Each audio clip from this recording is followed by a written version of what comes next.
We're joined today by Dr. Marape, Chairman of the FIDE Medical Commission. Thank you very much for finding the time to join us.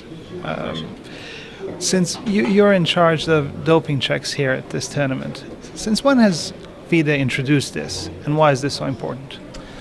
FIDE has had an anti-doping program for a few years now.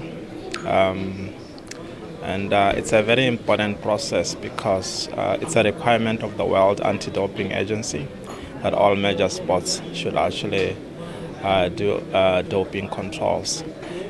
We are doing this mainly to make sure that we keep chess clean and free of any drugs and any doping and any cheating that may happen as a result of unfair advantage.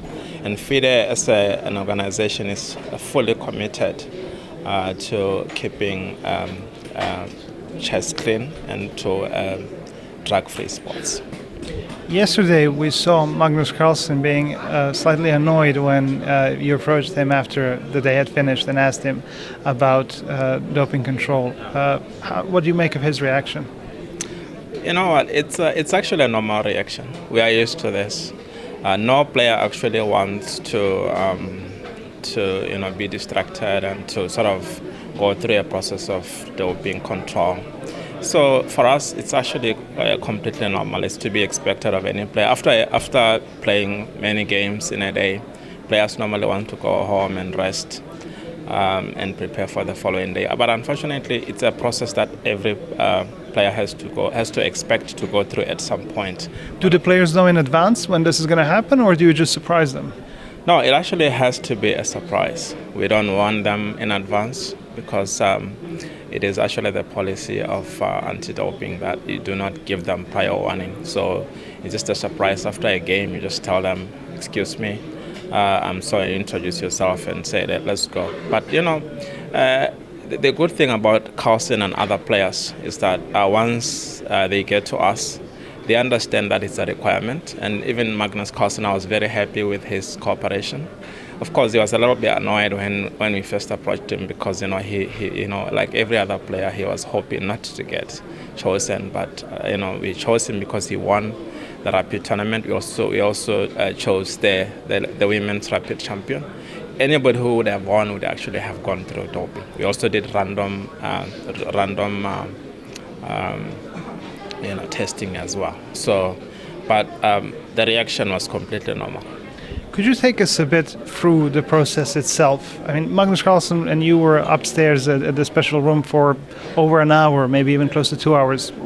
As much as you can tell us, what does the process consist of? Actually, Carlsen's doping control yesterday took it actually took less than an hour.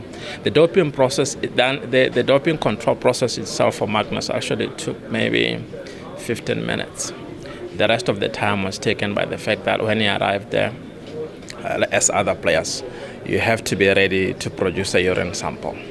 But he wasn't ready. He felt like he needed a bit of time, so we gave him time to settle down. And when he felt like he was ready to give a sample, he did. And it took a short time. So really how the process works is that once you arrive at the doping control station, we introduce ourselves, myself, and also the purpose of why we called you. And then there's a form that we have to fill where we complete your details, your identification, and the sports you are playing, and including your telephone numbers and emails. And then after that, we give you you have to give a urine sample. You're accompanied by a doping control officer to give a urine sample. It has to be at least 90 milliliters of urine. For some players, sometimes they are not able to give that sample. So that's what can actually delay. But for Magnus Carlsen and many of the players here, it actually, when he gave the sample, it was actually adequate. And after you give a sample, there's a process of transferring the sample into the doping control bottles, and then we seal them, we explain everything to the player. And then it's actually quite a fast process at the end of the day. For Carlsen, it took less than 15 minutes actually to go through the whole. And he was very happy because in the past he has had to give, he said, up to 6 samples, and he has taken up to 3 hours to do it. That's what him and his father were saying. But they were happy that yesterday they were able to just give one sample because, after we take the urine sample, we have to test what is called its specific gravity. And if it is actually below a certain threshold, then we have to give another sample. Because if the urine is too dilute, then we are not going to be able to detect any drugs to a definite degree if they actually exist. Could you just explain, how could drugs help a chess player play better? How does that many people? Just to start off, to say that chess is generally considered a low-risk sport for doping. But however, there are drugs that are really what I call stimulant drugs. Those are the ones that we are most interested in, stimulant drugs, including amphetamines and others, that actually can give a player some performance advantage in terms of the ability to stay alert and to be able to concentrate for longer period of times. Because in chess you have to sit down and study chess and also play for long periods of time. You need to be able to concentrate for long periods of time. If you take drugs like that, which are stimulants, then you actually may be able to stay focused and more stimulated and alert for longer periods of time. So that's what we are mainly looking for.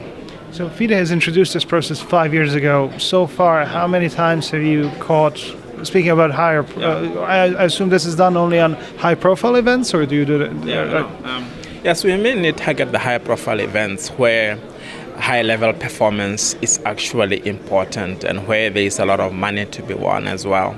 Events such as World Championships, such as this one, and so those are the ones that we normally target, where it's very critical for athletes to perform to a very high level. But since we introduced the doping control 5 years ago, we haven't really had any adverse samples. We haven't caught any player.